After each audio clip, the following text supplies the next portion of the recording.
सोचिए, सिर्फ 6 दिन और दुनिया का एक पूरा हिस्सा, उसका नक्शा, उसकी तकदीर हमेशा के लिए बदल गई। ये कहानी है उस जंग की जिसे दुनिया 6 डे वॉर के नाम से जानती है, और आज हम यही समझने की कोशिश करेंगे कि आखिर ये सब हुआ कैसे। साल था 1967। माहौल में एक अजीब सी खामोशी थी, लेकिन ये तूफान से पहले वाली खामोशी थी। मिडिल ईस्ट में तनाव मानो एक बारूद के ढेर पर बैठा हो। और इस बारूद के ढेर के ठीक बीच में था दुनिया के नक्शे पर एक नन्हा सा देश, इजराइल। एक ऐसा देश जो चारों तरफ से अपने दुश्मनों से घिरा हुआ था। दक्षिण में मिस्र, पूरब में जॉर्डन, उत्तर में सीरिया, मतलब हर तरफ से खतरा। ये सिर्फ एक जियोपॉलिटिकल सिचुएशन नहीं थी, ये वजूद की लड़ाई थी। और इन सभी पड़ोसी देशों का इरादा बिल्कुल साफ था, एक ही मकसद, इजराइल का नामो निशान मिटा देना।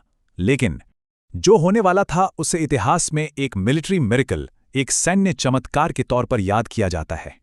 तो सवाल यह है कि बात यहां तक पहुंची कैसे। देखिए, इस संघर्ष की जड़ें बहुत गहरी हैं। इसके लिए हमें थोड़ा पीछे जाना होगा। साल 1948 में, जिस दिन इजराइल बना, उसी दिन से उसके और उसके अरब पड़ोसियों के बीच की दुश्मनी की आग सुलग रही थी। चलिए, अब सीधे आते हैं मई 1967 पर। ये वो महीना था जब दशकों से सुलग रही ये आग भड़कने वाली थी। हालात ऐसे बन गए थे कि अब पीछे हटने का कोई रास्ता नहीं बचा था। युद्ध अब तय लग रहा था। और फिर मिस्र के राष्ट्रपति गमाल अब्देल नासिर ने खुलेआम ऐलान कर दिया, अब इजराइल को खत्म करने का वक्त आ गया है। ये सिर्फ धमकी नहीं थी, ये जंग का ऐलान था।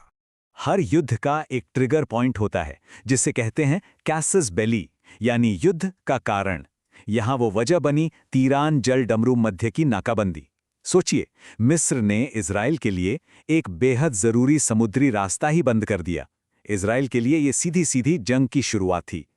और फिर इजराइल की सीमाओं पर सेनाओं का जमावड़ा शुरू हो गया।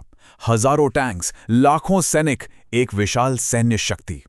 उस वक्त दुनिया के बड़े बड़े मिलिट्री एक्सपर्ट्स भी यही कह रहे थे कि इजराइल का बचना नामुमकिन है। लेकिन 5 जून 1967 सुबह के 7:45 इजराइल ने वो किया जिसकी किसी को उम्मीद नहीं थी। उन्होंने एक ऐसा कदम उठाया जिसने पूरे खेल को ही पलट दिया। इस ऑपरेशन का नाम था ऑपरेशन फोकस। इस ऑपरेशन की रफ्तार हैरान करने वाली थी। सोचिए, सिर्फ पहले कुछ घंटों के अंदर इजरायली जेट्स ने मिस्र के एयरबेस पर ऐसा धावा बोला कि उनके ज्यादातर लड़ाकू विमान जमीन से उड़ भी नहीं पाए और वहीं के वहीं तबाह हो गए। आंकड़ा देखिए, 300 से ज्यादा एयरक्राफ्ट जमीन पर ही खत्म। कुछ ही घंटों के अंदर मिस्र की पूरी एयरफोर्स लगभग तबाह हो चुकी थी। ये जंग का पहला दिन था और शायद सबसे अहम दिन भी। बस यहीं पर युद्ध का नतीजा लगभग तय हो गया था। हवा पर अब इजराइल का कब्जा था, और जब आसमान आपका हो तो जमीन पर अपनी सेना के लिए रास्ता बनाना बहुत आसान हो जाता है। तो अब जमीन की लड़ाई की बारी थी। अपनी एयरफोर्स के बिना अरब देश एकदम बेबस हो गए थे। इजराइल ने इस मौके को हाथ से जाने नहीं दिया और एक साथ 3 मोर्चों पर जबरदस्त जमीनी हमला बोल दिया। नतीजा, दक्षिण में मिस्र से पूरा सिनाई प्रायद्वीप छीन लिया, पूरब में जॉर्डन से वेस्ट बैंक और ऐतिहासिक शहर पूर्वी यरूशलेम पर कब्जा कर लिया, और उत्तर में सीरिया से बेहद जरूरी गोलान हाइट्स को अपने कंट्रोल में ले लिया। सिर्फ 6 दिन और 3 मोर्चों पर पूरी तरह से जीत। तो सवाल फिर वही आता है, आखिर ये हुआ कैसे? इस जबरदस्त जीत के पीछे का राज क्या था, जिसे दुनिया चमत्कार कहती है? उसके पीछे की कहानी क्या है? देखिए, ये सिर्फ ताकत की लड़ाई नहीं थी, ये दिमाग और टाइमिंग का खेल था।